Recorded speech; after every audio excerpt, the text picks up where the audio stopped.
ಪಟಾಕಿದ ಹೊಗೆನಾ ನೋಡಿ ಪಟಾಕಿ ಹೊಡಿಬೇಕಲ್ಲಪ್ಪ ದೇವ್ರೇ ಕಾಪಾಡಪ್ಪ. ಅಮ್ಮಂಗೆ ಹೆಲ್ಪ್ ಮಾಡ್ತಾ ಇದ್ದೀರಪ್ಪ? ಹಾಕಿ ಹಾಕಿ.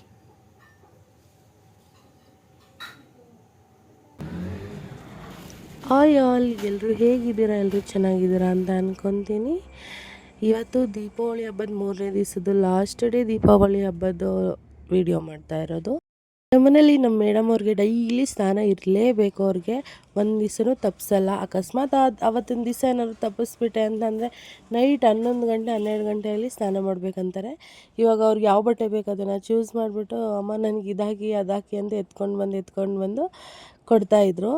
ಸರಿ ಇದು ಬೇಡಮ್ಮ ಬೇರೆ ಬಟ್ಟೆ ಹಾಕ್ಕೊಡ್ತೀನಿ ಅಂದರೆ ಇಲ್ಲಮ್ಮ ಇದಾಕಿ ಅದು ಚಿಕ್ಕದಾಗ್ಬಿಟ್ಟಿದೆ ಆದರೂ ಅದರಲ್ಲಿ ಇಟ್ಟಿದೆ ಎತ್ಕೊಬಂದು ಕೊಡ್ತಾಯಿದ್ರು. ಪೂಜೆಗೆಲ್ಲ ರೆಡಿಯಾಗಿದೆ. ಇವಾಗ ಪೂಜೆ ಮಾಡ್ತಾ ಇದ್ದಾರೆ. ಪೂಜೆ ಬನ್ನಿ ಅಂತ ಹೇಳಿದ್ರೆ ಕಡಲೆಪುರಿ ಎತ್ಕೊಂಡು ಅವಾಗಲೇ ತಿಂತಾ ಇದ್ದಾರೆ. ಪೂಜೆ ಮಾಡಿದ್ಮೇಲೆ ಕೊಡ್ತೀನಿ ಅಂದರೆ ನೋ ನನಗೆ ಈಗಲೇ ಬೇಕು ಅಂತ ಎತ್ಕೊಂಡಿದ್ದಾರೆ. ಮಕ್ಕಳು ದೇವರಲ್ವ ಎಷ್ಟೇ ಆದ್ರೂ ಅದಕ್ಕೆ ಅವರು ತಿಂತಾಯಿದ್ರು. ತಿಂದ್ಬಿಟ್ಟು ಇವಾಗ ಅವ್ರ ಅಜ್ಜಿ ಕೊಟ್ಬಿಟ್ಟು ಬಂದ್ಲು. ಪೂಜೆ ಮಾಡೋದ್ರೆ ಡ್ಯಾನ್ಸ್ ಮಾಡ್ತಿದ್ದೀರಾ ನೀವು? ಗೊತ್ತಾದರೆ ಅವಳಿಗೆ ಪೂಜೆ ಮಾಡೋದಂದರೆ ತುಂಬ ಇಷ್ಟ.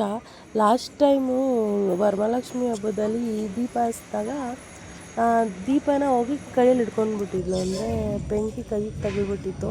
ಆವಾಗಿಂದ ಸ್ವಲ್ಪ ಭಯಪಡ್ತಾಳೆ ಬೆಂಕಿ ಅಂದರೆ, ಅದಕ್ಕೆ ಹತ್ರ ಹೋಗಿರಲಿಲ್ಲ. ಅವರಪ್ಪ ಹಿಂಗೆ ಪೂಜೆ ಮಾಡ್ತಿದ್ರೆ ಕೈಯಲ್ಲಿ ಹಿಡ್ಕೊಂಡು ಮಾಡಿಸಿದ್ರೆ ಮಾಡ್ತಾಳೆ. ಬಟ್ ಒಂದ್ಸಲ ನಾನೇ ಮಾಡ್ಬೇಕಂತಾಳೆ. ನಾವು ಕಡ್ಡಿ ಕೊಡಲ್ಲ, ಬರೀ ಖಾಲಿ ಇದು ಬೆಂಕಿ ಹಚ್ಚದೇ ಇರೋ ಕಡ್ಡಿನ ಕೊಡ್ತೀವಿ. ಇವಾಗ ಪೂಜೆ ಎಲ್ಲ ಮಾಡ್ತಿದ್ದಾರೆ ನೋಡಿ, ದೊಡ್ಡ ಮನುಷ್ಯ ಥರ ಕೈಯೆಲ್ಲ ಹಿಂಗೆ ಹಾಕೊಂಡು ನೋಡ್ತಾ ಇದ್ಲಿ. ಕೈಯೆಲ್ಲ ಮುಗಿದು ಇವಾಗ ಪೂಜೆ ಅವಳದು ಕಾರ್ ಇದೆ. ಆ ಕಾರ್ ಬಂದು ಅದು ಮೇಲೆ ಕುತ್ಕೊಂಡು ಹೋಗ್ಬೇಕು, ಜಸ್ಟ್ ಕೈಯಲ್ಲಿ ಆಡಿಸೋದು. ಅದೂ ಮೇಲೆ ಕುತ್ಕೊಂಡು ಹೋಗ್ತಾರಲ್ಲ, ಅದಕ್ಕೆ ನನಗೆ ಅದು ಕಾರೂ ಕೂಡ ಪೂಜೆಗೆ ಇಡಿ ಅಂತ ಹೇಳ್ಬಿಟ್ಟು ಪೂಜೆಗೆ ಇಡಿಸಿದ್ಲು. ಪೂಜೆ ಎಲ್ಲ ಆಯಿತು. ಈ ಕಾಯೆಲ್ಲ ಹೊಡಿತಾ ಇದ್ದಾರೆ. ಅವಳಿಗೆ ತುಂಬ ಖುಷಿ ಆಗ್ತೈತೆ. ಎಷ್ಟೊತ್ತಿಗೆ ಪೂಜೆ ಎಲ್ಲ ಆಗುತ್ತೆ, ಎಷ್ಟೊತ್ತಿಗೆ ಕುಂಬಳಕಾಯಿ ಹೊಡಿತಾರೆ ಅಂತ ಸಖತ್ ಖುಷಿ ಪಡ್ತಾ ಇದ್ದಾಳೆ ಅವಳು. ಗುಂಡ ಹಿಂಗೆ ತಿರ್ಗೋ.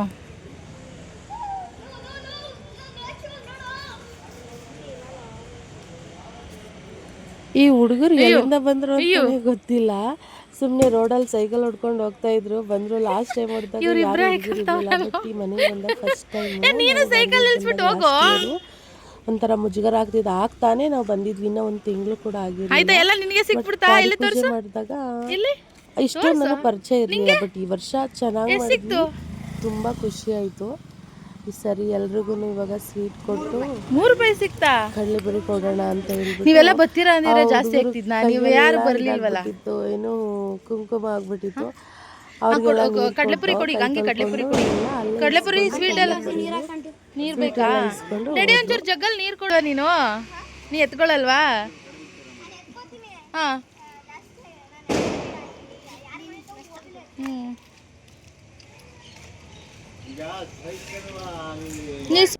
ಈಗ ಮಕ್ಕಳಿಗೆ ಕಡಲೆಪುರಿ ಸ್ವೀಟು ಎಲ್ಲನೂ ಕೊಟ್ಟರು. ಲಾಡು ತಂದಿದ್ವಿ ಸ್ವೀಟ್ಗೆ ಎಲ್ಲ ಕೊಟ್ಟು ಅವ್ರು ಇಸ್ಕೊಂಡು ಅಲ್ಲೇ ಸ್ವಲ್ಪ ಇಸ್ಕೊಂಡು ತಿನ್ಕೊಂಡು ಹೋದ್ರು. ಮೇಡಮ್ ಅವ್ರು ಇದೇ ಕಾರ್ ಹೇಳಿದ್ ನೋಡಿ, ಆ ಕುತ್ಕೊಂಡ್ರೆ ಮೂವ್ ಮಾಡ್ಬೋದು ಅಷ್ಟೇ. ಅದನ್ನು ಪೂಜೆ ಮಾಡಿ ಅಂತ ಹೇಳಿ ಪೂಜೆ ಮಾಡಿಸಿದ್ರು. ಬಿಟ್ಟರೆ ಇರೋ ಆ ಮನೇಲಿರೋ ಆಟ ಸಾಮಾನೆಲ್ಲ ತಂದು ಪೂಜೆ ಮಾಡಿಸಿರೋನು. ಗಾಡಿ ಓಡಿಸೋದ್ರೆ ಎಲ್ಲೆಲ್ಲ ಓಡಿಸ್ತಾ ಇದ್ಲು. ಅವಳಿಗೆ ಏನೋ ಒಂಥರ ಅದು ಕುಂಕುಮ ನೋಡ್ತಿದ್ದಾಳೆ, ಗಾಡಿಗೆಲ್ಲ ಕುಂಕುಮ ಆಗ್ಬಿಡುತ್ತೆ ಅಂತ ಸೈಡಲ್ಲಿ ಹೋಗೋಣ ಅಂತ. ತುಂಬ ಇಷ್ಟ ಈ ಕಾರ್. ನಾವು ನಿನ್ನೆ ಪೂಜೆ ಮಾಡೋಣ ಅಂತ ಅಂದ್ಕೊಂಡಿದ್ವಿ, ಬಟ್ ಫುಲ್ಲು ಮಳೆ ಬಂದ್ಬಿಡ್ತು. ಇವತ್ತು ಎಷ್ಟು ಬೇಗ ಪೂಜೆ ಮಾಡ್ತೀವಿ ಅಂದರೆ, ಯಾಕಂದರೆ ಮಳೆ ಬಂದುಬಿಟ್ರೆ ತುಂಬ ಕಷ್ಟ ಆಗಿಬಿಡುತ್ತೆ ಅಂತ ಬೇಗ ಎಲ್ಲ ಪೂಜೆ ಮಾಡಿದ್ವಿ. ಇದು ಮನೇಲಿ ಪೂಜೆ ಮಾಡಿರೋ ಅಂಥದ್ದು. ಮನೇಲಿ ದೇವ್ರ ಮನೆ ಎಲ್ಲ ನೀಟಾಗಿ ರೆಡಿ ಮಾಡಿ. ನನಗೆ ದೇವ್ರ ಮನೆ ಡೆಕೋರೇಷನ್ ಮಾಡಬೇಕಂದ್ರೆ ತುಂಬಾ ಇಷ್ಟ ಆಗುತ್ತೆ. ಬಟ್ ಟೈಮ್ ಜಾಸ್ತಿ ತೊಗೊಳ್ತೀನಿ. ಟೈಮ್ ಜಾಸ್ತಿ ತೊಗೊಂಡ್ರೆ ನನಗೆ ಅಂದರೆ ನನಗೆ ಮನಸ್ಫೂರ್ತಿಯಾಗಿ ನನಗೆ ನೆಮ್ಮದಿ ಆಗಬೇಕು. ನಂಗೆ ಮನಸ್ಫೂರ್ತಿಯಾಗಿ ನನಗೆ ಯಾವತ್ತೂ ದೇವ್ರಿಗೆ ಅಲಂಕಾರ ಮಾಡಿದ್ರೇ ನನಗೆ ನಾನು ಪೂಜೆ ಮಾಡಿದ್ದು ನಂಗೆ ತೃಪ್ತಿ ಅಂತ ಅನಿಸೋದು. ನಾನು ಟೈಮ್ ತೊಗೊಂಡು ನಿಧಾನವಾಗಿ ನಾನು ಹೂವು ಎಲ್ಲ ಹಾಕಿ ನನಗೆ ಎಷ್ಟು ಮನಸ್ಸಿಗೆ ಎಷ್ಟು ಖುಷಿ ಆಗಬೇಕು. ನನಗೆ ಹೂವು ಜಾಸ್ತಿ ಇರಬೇಕು. ನನಗೆ ಪೂಜೆ ಮಾಡಿ ಆಗ ದೀಪ ಎಲ್ಲ ಹಚ್ಚಿ ಅವರು ಹಿಡ್ಕೊತೀನಿ ಅಂದರು. ಸರಿ ಅಂತ ಹುಷಾರಾಗಿ ಹಿಡ್ಕೊ ಅಂತ ಕೈ ಕೊಟ್ಟಿದ್ವಿ. ಹಿಡ್ಕೊಂಡು ಪೂಜೆ ಎಲ್ಲ ಆಯಿತು. ಮನೆಯಲ್ಲಿ ಪೂಜೆ ಎಲ್ಲ ಆಗಿ ಮೇಡಮ್ ಅವರು ಗಂಟೆ ಹಿಡ್ಕೊಂಡು ಅಲ್ಲಾಡಿಸ್ತವ್ರೆ. ಅದು ಒಂದು ಕಿವಿ ಮುಚ್ಕೊಂಡು ಹಿಡ್ಕೊಂಡು ಗಂಟೆ ಅಲ್ಲಾಡಿಸೋರೆ. ಪ್ರತಿ ಸತಿ ಪೂಜೆ ಮಾಡಬೇಕಾದ್ರೆ ಗಂಟೆ ಹಿಡ್ಕೊಂಡು ಅವರೇ ಅಮ್ಮ ಅಂತ ಹಿಡ್ಕೊಂಡು ಅಲ್ಲಾಡಿಸ್ತಾರೆ. ಅವಳಿಗೆ ದೇವ್ರ ಮೇಲೆ ಜಾಸ್ತಿ ಭಕ್ತಿ.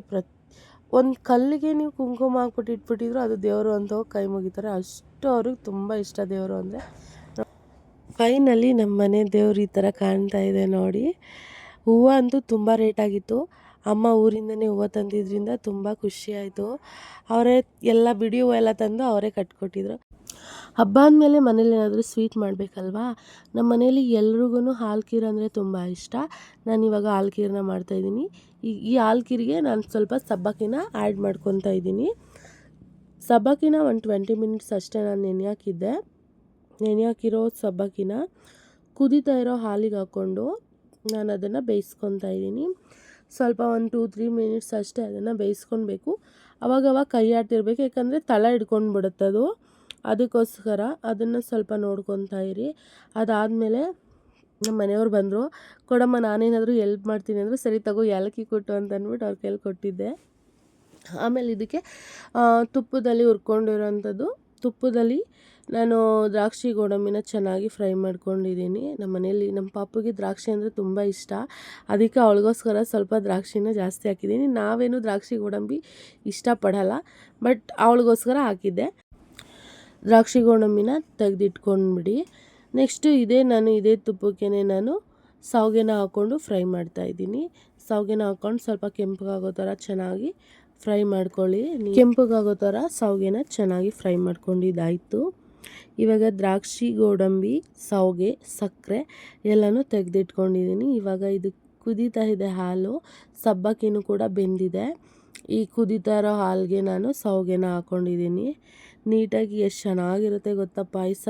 ತಿಂತಾಯಿದ್ರೆ ಇನ್ನೂ ತಿನ್ನಬೇಕು ಅಂತ ಅನಿಸುತ್ತೆ, ಅಷ್ಟು ಚೆನ್ನಾಗಿರುತ್ತೆ. ಇವಾಗ ಇದನ್ನು ಸ್ವಲ್ಪ ಅದು ಗಂಟು ಆಗಿಬಿಡುತ್ತಲ್ವ ಶಾವಿಗೆ, ಅದನ್ನು ಸ್ವಲ್ಪ ಹಿಂಗೆ ಮಿಕ್ಸ್ ಮಾಡ್ಕೊಳ್ಳಿ.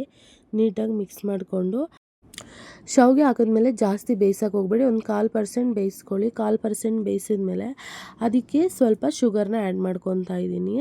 ನಿಮಗೆ ಎಷ್ಟು ಸ್ವೀಟ್ ಬೇಕೋ ಅಷ್ಟು ನೋಡ್ಕೊಂಡು ನೀವು ಎಷ್ಟು ಹಾಲು ತೊಗೊಂಡಿರ್ತೀರ ಅದ್ರ ಮೇಲೆ ನೀವು ಡಿಪೆಂಡ್ ಮಾಡಿಕೊಂಡು ಹಾಕ್ಕೊಳ್ಳಿ. ಸಕ್ಕರೆನ ಹಾಕ್ಕೊಂಡಾದ್ಮೇಲೆ ನಾನು ಇದಕ್ಕೆ ದ್ರಾಕ್ಷಿ ಗೋಡಂಬಿನ ಹಾಕೋತಾ ಇದ್ದೀನಿ. ದ್ರಾಕ್ಷಿ ಗೋಡಂಬಿನ ಹಾಕ್ಕೊಂಡು ಮಿಕ್ಸ್ ಮಾಡಿಕೊಂಡು ದ್ರಾಕ್ಷಿ ಗೋಡಂಬಿ ಎಲ್ಲ ಹಾಕಾಯಿತು. ಇವಾಗ ಇದಕ್ಕೆ ನಾನು ಏಲಕ್ಕಿ ಪುಡಿನ ಹಾಕ್ಕೊತಾ ಇದ್ದೀನಿ. ನಾನು ಏಲಕ್ಕಿ ಪುಡಿಗೆ ಏಲಕ್ಕಿ ಸಿಪ್ಪೆನೂ ಕೂಡ ಹಾಕ್ಕೊತೀನಿ, ಚೆನ್ನಾಗಿ ಫ್ಲೇವರ್ ಬರುತ್ತದು.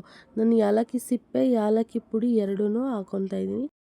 ಏಲಕ್ಕಿ ಪುಡಿನ ಹಾಕೊಂಡ್ಮೇಲೆ ಲಾಸ್ಟಲ್ಲಿ ಫೈನಲಿ ನಾನು ಇದಕ್ಕೊಂದು ಪೌಡ್ರನ್ನ ಆ್ಯಡ್ ಮಾಡ್ತೀನಿ. ಇದು ಹಾಕಿದ್ರಂತೂ ಸೂಪರ್ ಟೇಸ್ಟಿಯಾಗಿ ಇನ್ನೂ ಸಖತ್ತಾಗಿ ಫ್ಲೇವರ್ ಬರುತ್ತೆ. ನಾನು ಇದಕ್ಕೆ ಬಾದಾಮ್ ಪೌಡ್ರನ್ನ ಆ್ಯಡ್ ಮಾಡ್ಕೊತಾ ಇದ್ದೀನಿ. ನಾನು ಇದಕ್ಕೆ 2 ಸ್ಪೂನ್ ಬಾದಾಮ್ ಪೌಡ್ರನ್ನ ಹಾಕ್ಕೊಂಡಿದ್ದೀನಿ. ಎಷ್ಟು ಚೆನ್ನಾಗಿರುತ್ತೆ ಗೊತ್ತಾ. ನಾನು ಅದನ್ನು ಹಾಕ್ಕೊಂಡು ಮಿಕ್ಸ್ ಮಾಡಿ ಸ್ಟವ್ನ ಆಫ್ ಮಾಡಿ ಒಂದು 5 ನಿಮಿಷ ಅದನ್ನು ಮುಚ್ಚಿಡ್ತಾ ಇದ್ದೀನಿ. ನೋಡಿ ಇವಾಗ ಎಷ್ಟು ಚೆನ್ನಾಗಾಗಿದೆ. ಶಾವಿಗೆ ಕೂಡ ಕರೆಕ್ಟಾಗಿ ಬೆಂದಿದೆ.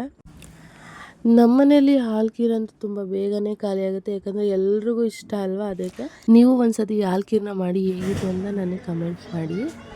ಈ ವರ್ಷ ನಮ್ಮ ಅತ್ತೆ ಬಂದಿರಲ್ವ, ಅವರೇನೆ ಊರಿಂದನೇ ಒಂದು ಬಾಕ್ಸ್ ಪೂರ್ತಿ ಪಟಾಕಿ ತಂದಿದ್ರು. ಪಾಪ ಅವರು ಬಸ್ಸಲ್ಲಿ ಹಾಕ್ಕೊಂಡು ಸರ್ಕಸ್ ಮಾಡಿಕೊಂಡು ಚೀಲಕ್ಕೆಲ್ಲ ಕಟ್ಕೊಂಡು ಪಾಪ ಪಟಾಕಿನ ತಂದಿದ್ದಾರೆ. ಅಲೋ ಮಾಡಲ್ಲ, ಅವ್ರ ಪಾಪ ಕಾಣ್ದಂಗೆ ಹೆಂಗೋ ತೊಗೊಂಡು ಬಂದುಬಿಟ್ಟಿದ್ದಾರೆ ಮೊಮ್ಮಗಳಿಗೋಸ್ಕರ. ಫಸ್ಟು ಪಟಾಕಿ ನಾನೇ ಹೊಡಿಯೋಣ ಅಂತ ಅಂದ್ಬಿಟ್ಟು ಹೂವನ್ನ ಹಚ್ತಾ ಇದ್ದೆ. ಅದಾದಮೇಲೆ ಅಮ್ಮ ಮಗ ಎಲ್ಲರೂ ಸೇರ್ಕೊಂಡು ಪಟಾಕಿ ಹೊಡಿತಾ ಇದ್ದಾರೆ. ನನ್ನ ಮಗಳಿಗಂತೂ ಬೆಂಕಿ ಅಂದರೆ ಭಯ. ಅದಕ್ಕೆ ಪಾಪ ಅವಳು ಹೋಗ್ಬಿಟ್ಟು ಸೈಡಲ್ಲಿ ನಿಂತ್ಕೊಂಡ್ಬಿಟ್ಟಿದ್ಲು. ನಾವು ಹೊಡಿಯೋದೆಲ್ಲ ನೋಡ್ಕೊಂಡು ತಾತನ ಜೊತೆ ನೋಡಿ ಎಂಜಾಯ್ ಮಾಡ್ತಾ ಇದ್ದಾಳೆ. ಪಿಂಕು ಏನು ಮಾಡ್ತಾವ್ರಪ್ಪ ಪಟಾಕಿ? ಖುಷಿನಾ ನಿಮ್ಗೆ? ಹ್ಯಾಪಿನಾ? ಹೆಂಗನ್ನುತ್ತದು? ಡಮ್ ಅಂತದ ಹಂಗನ್ನುತ್ತಾ? ಈ ಸಲ ಅಮ್ಮ ಬಂದಿಲ್ಲ. ಲಾಸ್ಟ್ ಟೈಮ್ ಅಮ್ಮ ಬಂದಿದ್ದು, ಇವ್ರು ನಮ್ಮಪ್ಪ. ಅಮ್ಮ ಬಂದಿಲ್ಲ, ನಮ್ಮ ಮಾವನು ಬಂದಿಲ್ಲ. ನಮ್ಮ ಅತ್ತೆ ಬಂದಿದ್ದಾರೆ ಮತ್ತು ನಮ್ಮಪ್ಪ ಇದ್ದಾರೆ. ಒಂಥರ ಬೇಜಾರು, ಅಮ್ಮ ಇದ್ದಿದ್ರೆ ಚೆನ್ನಾಗಿರ್ತಿತ್ತು ಅಂತ. ಮಾವನು ಮಿಸ್ ಆಗಿಬಿಟ್ರು. ನೆಕ್ಸ್ಟ್ ಟೈಮ್ ಬನ್ನಿ ಅಂತ ಹೇಳಿದ್ದೀವಿ, ನೋಡೋಣ ನೆಕ್ಸ್ಟ್ ಹಬ್ಬಕ್ಕೆ ಬರ್ತೀವಿ ಅಂತ ಹೇಳಿದ್ದಾರೆ. ನೋಡೋಣ ಏನಾಗುತ್ತೆ ನೆಕ್ಸ್ಟ್ ಹಬ್ಬಕ್ಕೆ ಯಾವಾಗ ಬರ್ತಾರೆ ಅಂತ ಗೊತ್ತಾಗುತ್ತೆ. ನಾವೇ ಪಟಾಕಿ ಎಲ್ಲ ಫುಲ್ ಒಂದು ಬಾಕ್ಸ್ ಎಲ್ಲ ನಾವೇ ಹೊಡೆದು ಖಾಲಿ ಮಾಡಿದ್ವಿ. ಅಂದರೆ ನಾನಂತೂ ಹೊಡೆದಿಲ್ಲ, ನಾನು ಡಮ್ ಅನ್ನೋದೆಲ್ಲ ನಾನು ಮುಟ್ಟೋದೇ ಇಲ್ಲ. ಎಲ್ಲರೂ ಪಟಾಕಿ ಹೊಡ್ಕೊಂಡು ಎಂಜಾಯ್ ಮಾಡ್ತಾ ಇದ್ದಾರೆ. ಅಮ್ಮನೂ ಎಂಜಾಯ್ ಮಾಡ್ತಾ ಇದ್ದಾರೆ. ಅಮ್ಮ ಅಂತಾನೆ ಕರೆಯೋದು. ಇವತ್ತವರೆಗೂ ನಾನು ಅವ್ರ ಅತ್ತೆ ಅಂತ ಕರೆದಿಲ್ಲ. ಪಿಂಕು ಯಾಕಪ್ಪ ಮಾಸ್ಕ್ ಹಾಕೊಂಡಿರೋದು? ಹೊಗೆನಾ ಗುಂಡ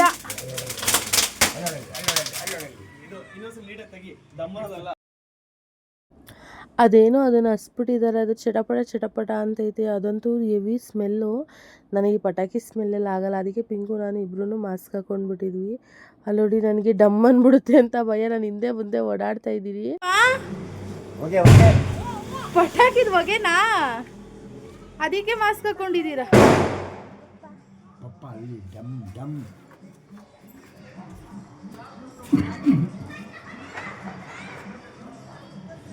ಪಿಂಕಿ ಮುಚ್ಕೋಬೇಕಿದು, ಹೊಗೆ ಬರುತ್ತೆ. ಏನ್ ಬರುತ್ತೆ ಹೇಳು? ಹೊಗೆ ಹೊಗೆ ಮಾಸ್ಕ್ ಹೆಂಗೆ ನಾವು ಹೇಳಿ? ಅಲ್ಲಿ ತಾತನ ಮುತ್ತಿಕತ್ತವಳೆ. ಹೆಂಗಪ್ಪ ತಾತನ ಮುತ್ತಿಕೊಂಡಿದ್ದು? ಹಂಗ ಸರಿ.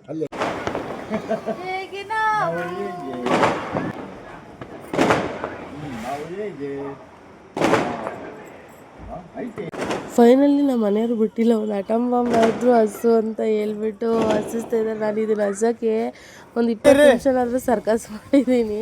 ರೋಡ್ ನೋಡ್ಕೊಂಡು ಹೋಗಪ್ಪ, ನಿನ್ನ ಮೇಲೆ ನೋಡ್ಕೊಂಡ್ರೆ ಬಡ್ಡಿಗೆ ಅನ್ಬಿಟ್ಟದ. ಆಕಾಶ ನೋಡ್ಕೊಂಡು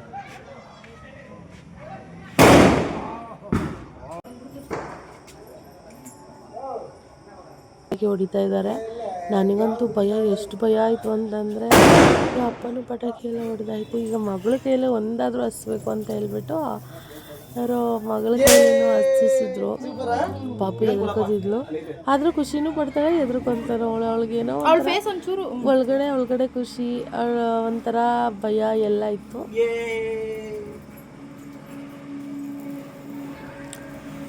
ಎಷ್ಟಾದರೂ ಪಟಾಕಿ ಅಂದರೆ ಭಯನೇ ಇರುತ್ತೆ.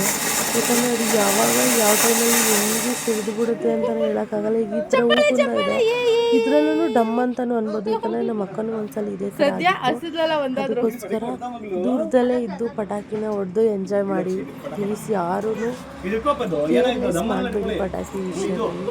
ಎಷ್ಟೊಂದು ಜನ ಕಣ್ಣು, ಕೈ, ಕಾಲು ಎಲ್ಲ ಏಟಾಗಿದೆ. ಹುಷಾರಾಗಿ ಪಟಾಕಿ ಹಚ್ಚಿ. ಇವಾಗ ನಮ್ಮ ಮನೇಲಿ ಎಲ್ಲ ಪಟಾಕಿ ಹಚ್ಚಿ ನೀ ಮಾಡವ ಅಲ್ಲಿ ಕ್ಯಾಂಡ್ಲು ಹಿಂದೆ ಬಂದು ಮಾಡಿ. ಅಮ್ಮ ಒಳಗಡೆ ಹೋಗ್ರಿ, ಅದು ಡಮ್ ಅಂತದೆ. ನಂಗೆ ಪಟಾಕಿ ಅಂದರೆ ಭಯ. ಅದರಲ್ಲೂ ಒಂದು ಮೂಲೆಯಲ್ಲಿ ಹಬ್ಬಿಸ್ಕೊಂಡು ಸಂಪಾದ್ರೆ ಹೌಸ್ಕೊಂಡು ನಾನು ಅವರು ನೀನೆಲ್ಗೆ ಹೋಗ್ತಿದ್ಯಾ, ನೀನಿಲ್ಲೇ ಇರು ಅಂತ ಹೇಳ್ಬಿಟ್ಟು ಇರಿಸ್ಕೊಂಡಿದ್ದಾರೆ. ಪಟಾಕಿ ಅಪ್ಪ ಆ ಕಡೆ ಈ ಕಡೆ ಯಾರಾದರೂ ಬರ್ತಿದ್ದಾರೆ ಅಂತ ನೋಡಿ ಹೊಡಿತಾ ಇದ್ದಾರೆ. ಯಪ್ಪ ಅದಂತೂ ಬಂದು ಸಿಡಿದು ಬಿಡುತ್ತೆ ಅಂತಾನೆ ಗೊತ್ತಾಗಲ್ಲ. ಈಗ ಅಮ್ಮ ಪಟಾಕಿ ಪಾಪಿಗೆ ಒಂದು ಸುರು ಬತ್ತಿ ಹಚ್ತಾರೆ. ಖುಷಿ ನೋಡಿ, ಅಮ್ಮನ ಮಕ್ಕಳಲ್ಲಿ ಖುಷಿ ನೋಡಿ ಎಷ್ಟು ಚೆನ್ನಾಗಿದೆ. ಫೋಟೋ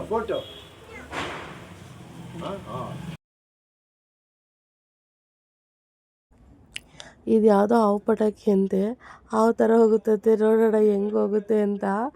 ಅಯ್ಯೋ ಹೋಯ್ತು ಹೆಂಗೋ ಹಾವು ಥರ. ಇವಾಗ ರಾಕೆಟ್ ಹಚ್ತಾ ಇದ್ದಾರೆ. ನನಗಂತೂ ಭಯ. ರಾಕೆಟ್ ಯಾವ ಸೈಡ್ಗೆ ಹೋಗುತ್ತೆ, ಹೆಂಗೆ ಹೋಗುತ್ತೆ ಅಂತಲೇ ಗೊತ್ತಿಲ್ಲ.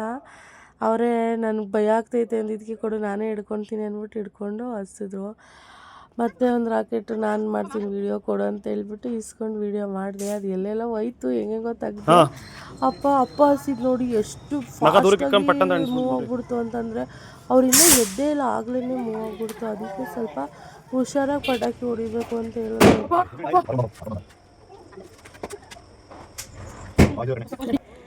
ಈ ವರ್ಷ ದೀಪಾವಳಿನ ಇಷ್ಟು ಚೆನ್ನಾಗಿ ಮಾಡ್ತೀವಿ ಅಂತ ಅಂದ್ಕೊಂಡಿರಲಿಲ್ಲ. ತುಂಬ ಖುಷಿ ಆಯಿತು. ಚೆನ್ನಾಗಿ ಆಚರಣೆ ಮಾಡಿದ್ವಿ. ನೀವು ನಿಮ್ಮ ಮನೇಲಿ ಇಷ್ಟೇ ಚೆನ್ನಾಗಿ ಹಬ್ಬ ಮಾಡಿದ್ದೀರಾ ಅಂತ ಅಂದ್ಕೊತೀನಿ. ಪ್ಲೀಸ್ ಯಾರಿಗೆಲ್ಲ ಈ ವಿಡಿಯೋ ಇಷ್ಟ ಆಯಿತು ಪ್ಲೀಸ್ ಒಂದು ಲೈಕ್ ಮಾಡಿ, ಶೇರ್ ಮಾಡಿ, ಸಬ್ಸ್ಕ್ರೈಬ್ ಮಾಡಿ ಅಂತ ಹೇಳ್ತೀನಿ. ದೇವರು ನಿಮಗೂ ಕೂಡ ಒಳ್ಳೇದು ಮಾಡಲಿ, ನಿಮಗೂ ಆಯುಷು ಆರೋಗ್ಯ ಎಲ್ಲ ಕೊಟ್ಟು ನಿಮ್ಮ ಮನೆಗೆ ಒಳ್ಳೇದು ಮಾಡಲಿ ಅಂತ ಹೇಳ್ತಾ ಈ ವಿಡಿಯೋನ ಎಂಡ್ ಮಾಡ್ತಾಯಿದ್ದೀನಿ. ಮತ್ತೆ ನಾಳೆ ಸಿಗ್ತೀನಿ. ಬಾಯ್.